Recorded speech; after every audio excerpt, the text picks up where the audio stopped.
Hi everyone, my name is Angela from Angela Stitches and welcome back to my channel. So I want to start by talking about this finish because someone commented in my last video and gave me a really good idea. So thank you so much for commenting, I really appreciate it. So I was thinking about doing a circle for this just to make this easier, but I didn't do that and I really didn't like that idea at first because of the shape. There was going to be all of this empty space up here near the top. And I really didn't like that idea. But the viewer who commented said that maybe I can add something there and cover it up a bit with like a bow or something. And that made me think like I always add something there anyways and it always covers the stitching a little bit. So instead of a bow, I think I could think of something to add in that area to fill in that space. I mean, I could do a bow, but I've done bows before with other pieces, so I might think of something else this time so that it wouldn't look so empty up there. And just to make it a little bit different than my other FFOs.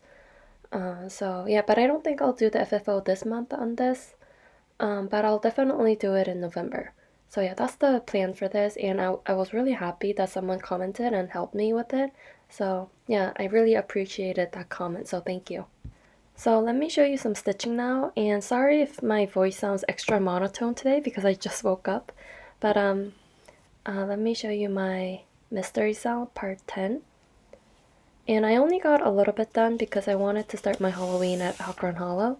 So I'll show you that after this, but this is how much I got done on this one. So in the chart, it's this little corner here, the motif with the ghosts.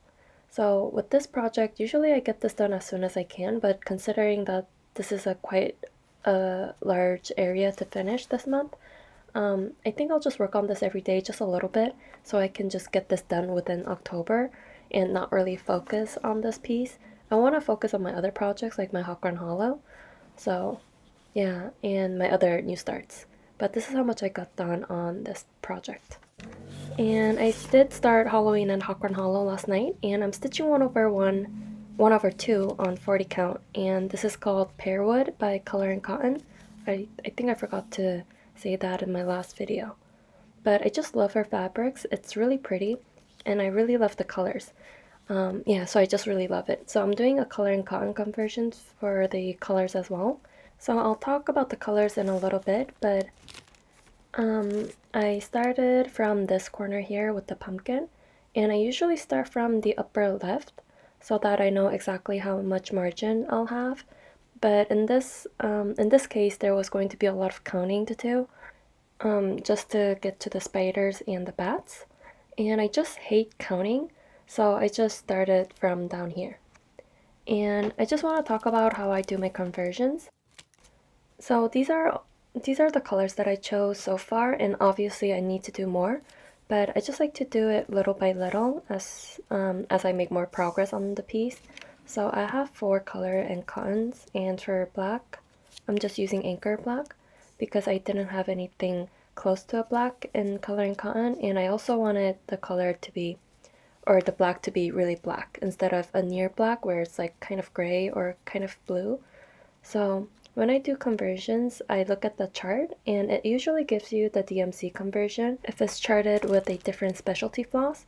And this one, I don't know which brand they used, but I just look at the DMC and pull those out and match with whatever I have in color and cotton and try to get as close as I can. But sometimes like this yellow, I didn't have a yellow like this, so I'm just using what I have and I think it'll be fine.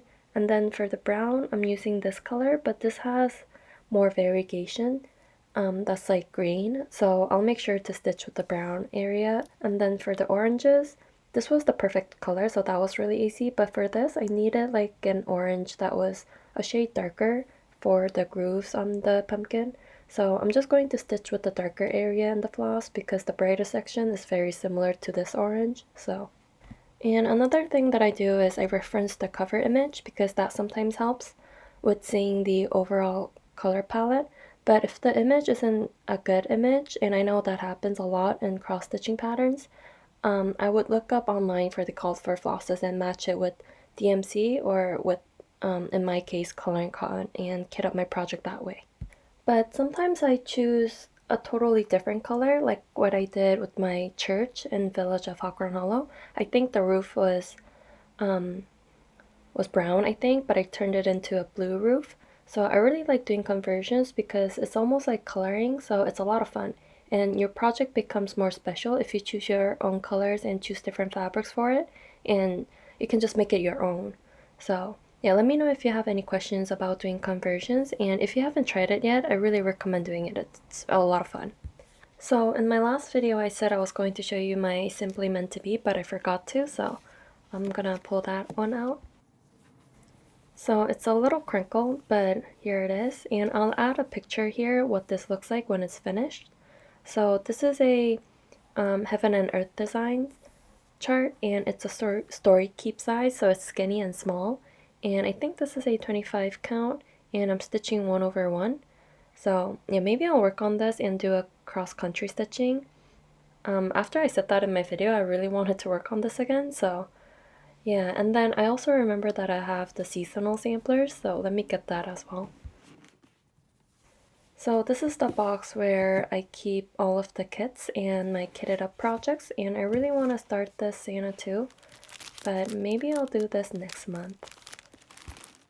So this is the autumn sampler, and I think I said in the beginning of the year I'll start all of the seasonal samplers, but I forgot to. So I think I'll start this month, and I think I have the fabric here too. Yeah, I have a even weave in here, and this was a kit, so I have all of the DMC as well. So this is ready to go. I'm going to leave this one out so that I remember to work on it. So yeah. So I think I'm going to continue with Hawk Run Hollow and then the Mystery Cell. And sometime this week, I think I'll start the Blue Manor because I think the Haunting of Bly Manor starts this week on Netflix. So yeah, super excited about this one too.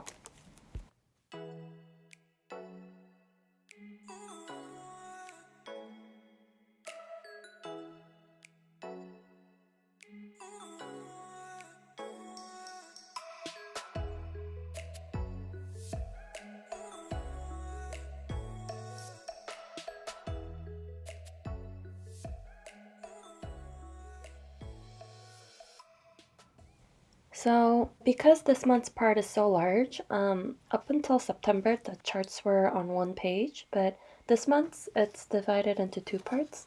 So I'm on one of the pages, and this is where it cuts off to the other page. So I think I'll try to finish everything on this page, which includes the smaller motifs here, these two.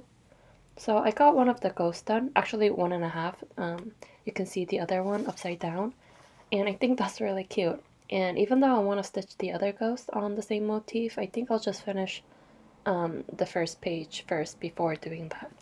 And then I also worked on my Hawk Hollow, or Halloween at Hawk Hollow, and I'm thinking, because I'm going to turn these into individual motifs, I thought maybe I'll start a couple of them in October, so I'm thinking maybe 3 or 4 of them.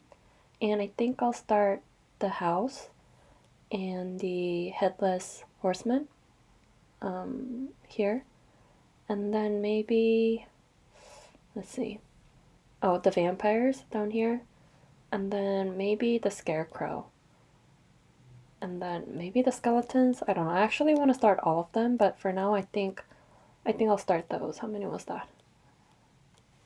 So 6, or actually 7, because the witches are twice as big. So yeah, but the more I start, the less I get to work on each of them. But I don't know, I'm in the mood where I just want to start a lot of things, and I think October is a good month to start a lot of spooky ones for obvious reasons.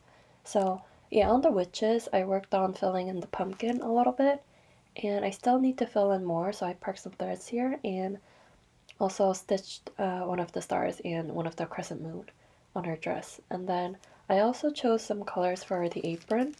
I didn't have anything exactly like the DMC that was called for, and I actually wanted to do the whole thing with this, but I don't think I'll have enough to do both witches, so I'm gonna mix in with this, and that'll also exaggerate the variation. And then I needed another color for the stem of the pumpkin, but I think I'm just gonna use the same color for the brown I chose yesterday, so it's this one. Yeah, so I think I'll work on this another 2 days maybe and start the haunted house. So I'm going to stitch everything on this on the same fabric except for the skeleton, if I even start that one this month. So I'm going to work on the witches a lot more than the other ones because it's a lot bigger, and then I'm just going to do this one right below the witches with enough margin for later. And then today I'm going to start the blue manor. So here's the chart. So I'm going to start a lot of things first and then work on the whips that I talked about in my recent stitching vlog. So I will work on my whips, but I just want to do the new starts first because it's just fun. So I chose some colors for the blue house and I decided to start from the border. So these are the colors that I chose, but I think I might have to change this because it's a lot brighter than I thought it would be. So I think I'm gonna have to look at my other bag of so this is my Bryce tree ornament bag. So I think I'm gonna choose colors from here because these are way too bright. And I want this whole design to be a little bit more muted, just like in the picture. So yeah, but I think I'll work on, so I think I'll start from here and work my way down and stitch some of the motifs and the ear, which I'll change, and then get to the house. And that's all in one page. So I get to work on the border and also on the house if I work on this long enough. And eventually, knowing how I am, I'll probably gonna want to finish the border just to see if it matches to the other side. So yeah, and I think I'm gonna have to change the colors. I did the same process to do the conversions, but I think it's a little too bright. And I think I like the green here and one of the burgundy colors here. So yeah, I think I don't want this design to look too dark, but I don't want it to be too bright. So yeah, I'm going to start this today and work on this for, I'm thinking 30 days, but I might have this out longer because I want to work on this while I watch the new Netflix series, which comes out on the 7th or the 8th. But yeah, and then I was looking through my stash and my laptop to see if I had any other Halloween themed projects, and I found two, and these are maybes. I'm not sure if I'll start them, but this is the holiday horses. And so I made a working copy, so this is the Halloween themed carousel. But if I start this, I think I might want to start the Valentine's Day horse and a couple of the other ones in here. And I feel like I already have a lot of, so this is the Halloween one. So I feel like I already have a lot of series, like the perforated paper angel projects and then the Bryce tree ornament. And I'm starting the Halloween at Hawkrun Hollow as well, so, and I'm also going to talk about two other series that I want to start.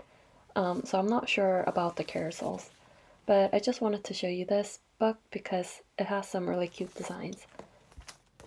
And then I have a Prairie Schooler design from a digital magazine that I got a couple of years ago, and I really like the autumn one with the crow and the pumpkin, so I might do this one. And this was a maybe, but since it's so small, I think I might start this. And I also have a couple of other small freebies that I have on my laptop. I'm not gonna show you all of it, but I think I'll start a couple of them as well. It'll be like a surprise start once in a while in October. But the two series that I was talking about earlier are the freebies from Brooks Books, and I did say before that I wanted to get some of her witches to start in October, but I think I'll wait on those because I'm trying not to spend any money this year, not because of the pandemic, but this year I really just wanted to work on things that I already had. So maybe next year I'll get the witches and start those, and I already have so many perforated paper projects to finish. But the two series are from her website and the freebie page. So I'll add a picture here. So she has a seasonal house series, spring, summer, fall, and winter. So I think I'll start the fall one this month. And then um, again, I'm gonna do a color and cotton conversion on those and then also stitch it on 40 count and make it small so that I can turn them into small ornaments. It'll be about 4 by 6 inches, but I think that's okay as an ornament. And then the second series are the cakes, and she has like monthly birthday cakes, and I think those are really cute. So I think I'll start the October one this month and start doing all of them each month. I know I won't be able to finish all of them every month, but I just want to get those started. So yeah, lots of new things and plans, and I'm out of small finishes to FFO, so I just want to start all of them so that I can do more finishing. So yeah, that's the plan, and I know it's a lot, and I might not even get to all of them in October, but if it bleeds through November, that's fine too. Maybe I'll just keep on working on Halloween projects throughout November. And I also want to talk about an audiobook, or I mean a podcast that I've been listening to while I was stitching this past couple of days. So last year, or actually the year before that, I think, so 2 years ago, I started listening to a podcast called Up and Vanished, and I think I talked about it a couple of times in my videos before, and that was really interesting to listen to because it was about an unsolved case.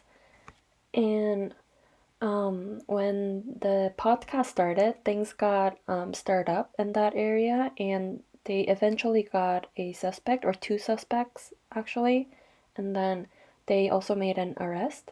And I won't spoil too much of it, but it was really, really something. And it really shows how media can be really helpful to solving a case. I know media can also do a lot of harm, but in this case, it was a good thing that the podcast covered it. And then the same guy who did the podcast started, well, I think he's just producing it, but it's another podcast, and it's called To Live and Die in LA. And this one was really crazy. I'm not finished with the podcast, I'm still listening to it, but it's a pretty recent case. A girl disappeared in 2017 or 18 in LA. And yeah, I totally gasped out loud in one of the episodes and totally scared my cat. But yeah, I recommend this podcast too if you liked Up and Vanished and if you're interested in this kind of stuff. So yeah, I think I talked way too long, but that's everything that I wanted to talk about today. And so I think I'll start with the Mystery Cell and then Hawk Hollow and then start the Blue Manor tonight. So I wanted to finish this page yesterday, but this motif was a lot bigger than I thought it was, so I only got a little less than a half done of it, but I got the smaller motif done. So I'm going to try to finish this tonight so that I can get to page 2 to work on the motif with the ghosts and the other motifs on top. And I actually got an email, and I forgot to email back, but I will later today, but I got a question about this project, what fabric I'm using, and how many strands I'm using. So this is a white 32 count linen, and I'm stitching 1/2 with Faldani number 12, I believe. And as you can see, the coverage is really good with just one thread. So yeah, but honestly, if I were to do this again, I would do it on a 40 count and make this a little smaller. But overall, I'm really happy with this project, and I might do the next year Mystery Cell, but I want to see the um, first part and see like what it's going to look like. I know before there was one year where it was like really repetitive, so if it's like that, I'll probably won't, but this year's was really good, and I really like the fact that it was like a square design. So yeah, it's really fun to work on it, except I feel like it was divided less equally, like October, November, and December is a lot larger in section than the other months. But other than that, I'm really enjoying this project. So yeah, and then I worked on my Halloween at Hawkhorn Hollow. So I finished filling in the pumpkin and a little bit of the black here. And I think I'll just try to focus on the bottom here so that I can get to the other side and then start my next project right next to it on this side with enough margin. And then also one on the bottom here. So I'll probably go back and forth with these three projects here, and then I'll start the other ones when I feel like I'm ready to. And for the um, yellow for the stars, I feel like this is too neon. So I'm going to start with this now and maybe mix it with the neon yellow, but it looks pretty much the same, doesn't it? But yeah, just to tone it down a little bit, because I feel like the stars are really bright, but I'm really liking this project and I can't wait to get to the witches and the cauldron with the fire. And I also started the blue manor last night, so I changed the color to a more muted colors to make it a little bit more prim. And I think I like this a lot better than the colors that I chose yesterday. And even though the motif is pretty repetitive, I'm actually really liking it. It's really fun to stitch. And I also chose one of the colors for the house. And I think this is perfect. And I thought the house was stitched with one color of blue that had a lot of variegation, but it's actually two different colors. So I'm going to use this for the blue, for like the actual blue on the bottom here, and choose another color that is a little bit more grayish for the top. So yeah, really enjoying this. And Haunting of Bly Manor starts on the 9th. So I actually had to look it up. So I'm going to have this out until then, and I'm hoping to get to the house by then. So yeah. So I want to talk about the book that I was reading a little bit. So this is called How to Stop Time. So you see the bookmark. I only read just a little bit, not even 1/3 of it, but I could see why they would want to turn this into a movie, because of the format. It jumps around in the timeline, so you're following the character in different eras, and I could totally see this in a movie. I mean, as a movie, I think it would be really interesting to see like the different time periods, but I don't think this movie is happening. It was on the cover when I bought this book. It was advertised that way, and it said that Benedict Cumberbatch was going to be in it, but I don't think the movie is happening. I'm not sure, but I'm really enjoying the book very much. So yeah, so you're following the character, and the book spends a lot of time reminiscing his past, and we also see what he's doing now in the present time. And he is very much struggling with the fact that he doesn't age like normal people do. So, yeah, and I'll just stop there because I don't want to spoil anything, but that's what I'm reading right now. And I think that's everything that I wanted to share today, and I think I'll end the video here.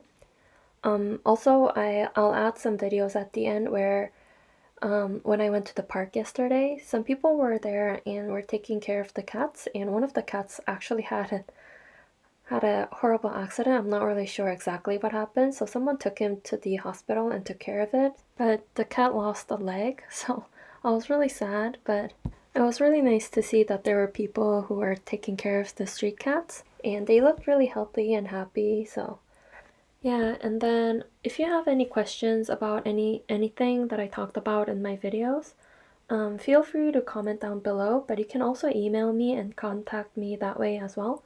I have my info in the description box. So yeah, I'm going to end the video here. So thank you so much for watching and commenting on my videos, and I'll see you in my next one. Bye!